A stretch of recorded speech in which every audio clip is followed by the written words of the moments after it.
Talk about one of the best in the business. I think I read he just won his 200th game, which is just so impressive. I think it looks like an Iowa team that plays physical brand of football, running the thing, high-end defense, special teams is elite. They can beat you in the pass game offensively a little bit on what they've shown this first half of the season. So we got a big-time challenge coming from homecoming weekend. So excited about getting a bunch of alumni back for a night game Saturday night.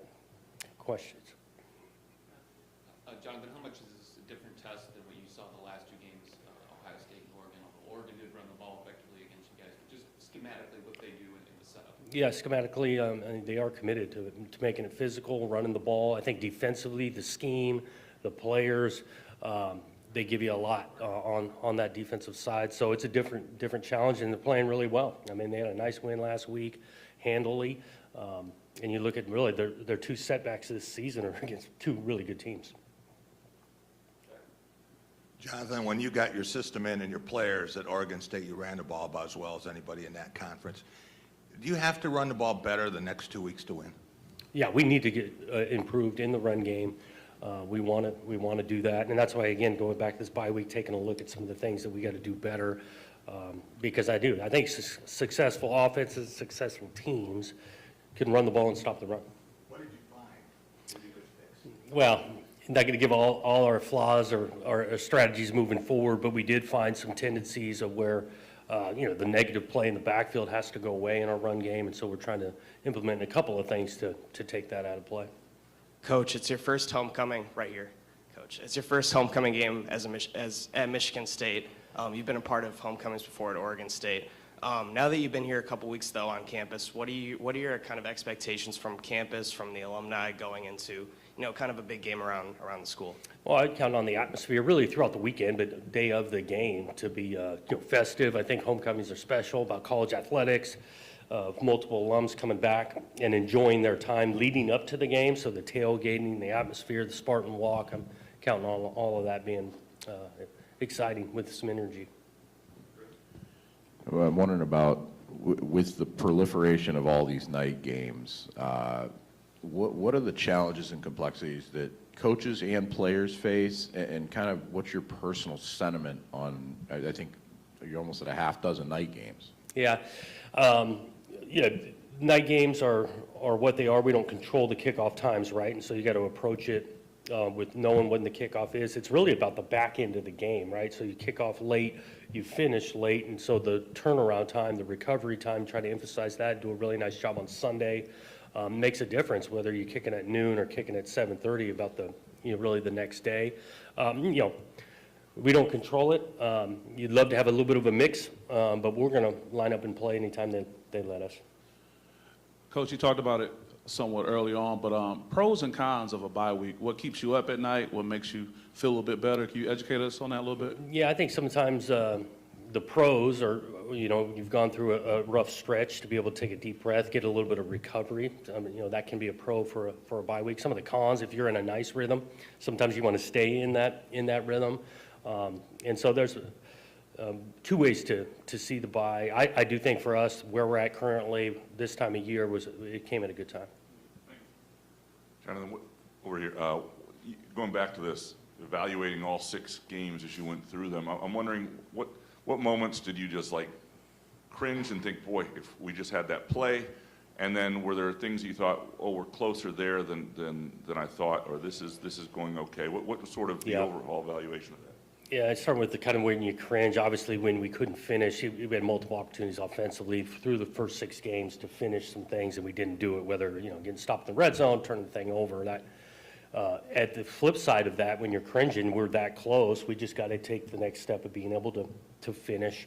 I think there's opportunities. We look at us defensively, take the ball away a couple of times would have changed things, and so those things kind of individually stood out to me on the 6 games. Jonathan, on the whole of those 6 games, you guys' run defense, I think, has been pretty good.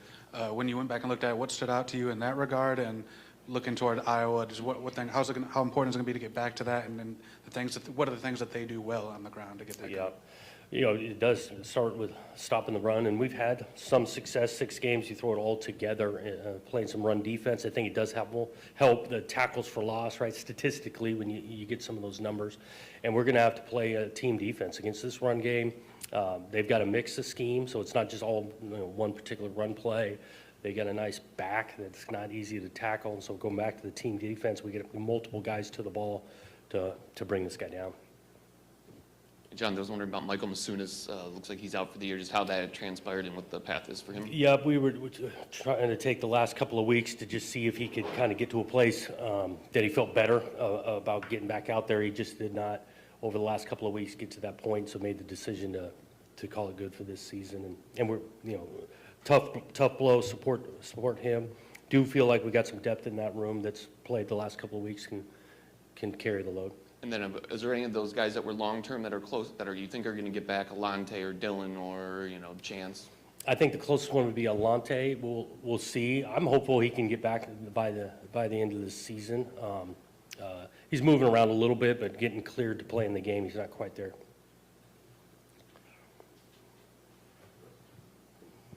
Matt kind of stole my question there. I was going to actually ask that as well, but I'm wondering from the offensive line standpoint, because that was obviously going into the bye week.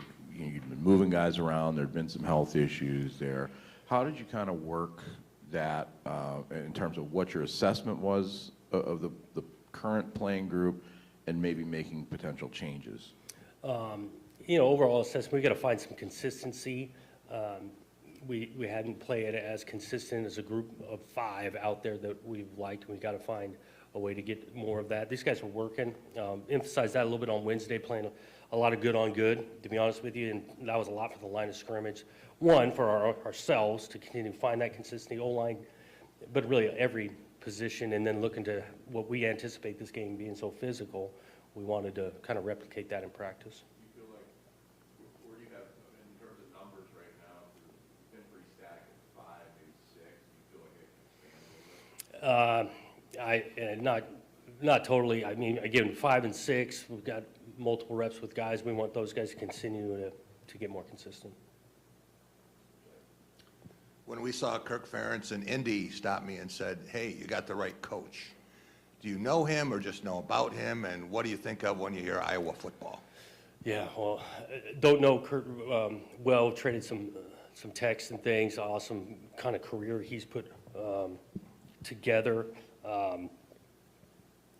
Just got respect for a guy to be in this business long term, and just the stories you hear former players talk about him, not just about wins and losses and his approach. I just got the utmost respect for it. Coach, Iowa's defense has been their strong suit over the years. Does facing defenses like Ohio State and Oregon not just help you prepare for Iowa's, but stronger defenses around college football? Yeah, I think it does. When you play, high-end talent, but scheme, and these guys do a really good job schematically. They got good players from the front to the back end of the thing. They take some pride in their style. They make you earn it, right? They're not just blitzing every snap. They've been opportunistic in regards to taking the ball away, and that just plays right into their hand, the style of program with the run game and special teams. Coach, in terms of penalties, what steps are we taking to reduce them for the next 2 weeks? Especially, we are on track for, a bowl game. What are we doing there to help reduce those? Yeah, you try to, you want these guys playing full speed to the whistle, not after it, right? And then you definitely want to eliminate the self-inflicted before the snap, right? Some stuff that we entirely control. And, say what 3 wins for us this year, our penalty in was sky high. Well, we got the penalty things a lot better, and we're 0 for 3 the last 3 weeks, so I'm not certain the penalty sides. We're not trying to go 0 penalties. That's not the goal, but we want to definitely be smart and play with awareness. Jonathan, just to clarify, is Wednesday the only day you guys practice? Last week, yeah. And then yesterday. Is that typical for you, or did you feel like they needed some extra time, I guess, or is that sort of how you? It kind of where it plays, typical, depends on when your bye is, and with us going 6 straight weeks, especially the quick turnaround, Ohio State to the travel of Friday night in Oregon, it felt like the recovery was really important. That's why we went just once. Gotcha. And just for you, as a head coach, do you get away from it at all? How do you unplug, if at all? What's that look like? Yeah, a little bit. Got a little bit extra family time, but really on Saturday. Of course, found myself watching a little football, but, got a little time there. I think that's important for really the entire building, players, coaches, to find some time to, get away from it. And I think most coaches did get a little family time on Saturday.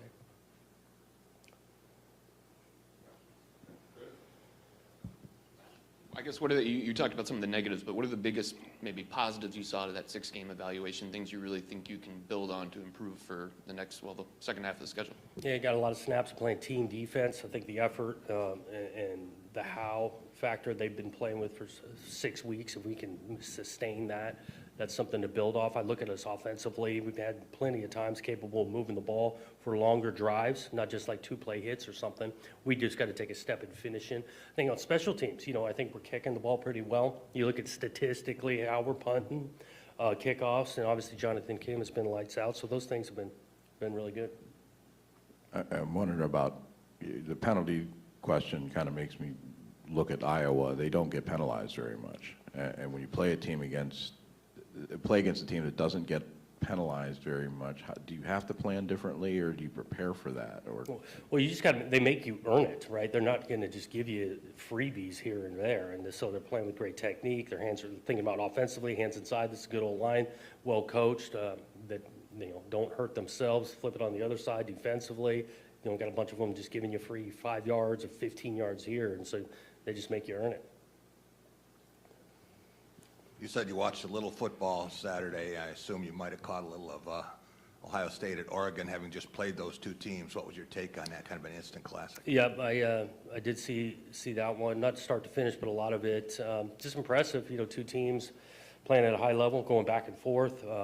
Both those teams responding, talent on the field, schematics. It was a good college football game.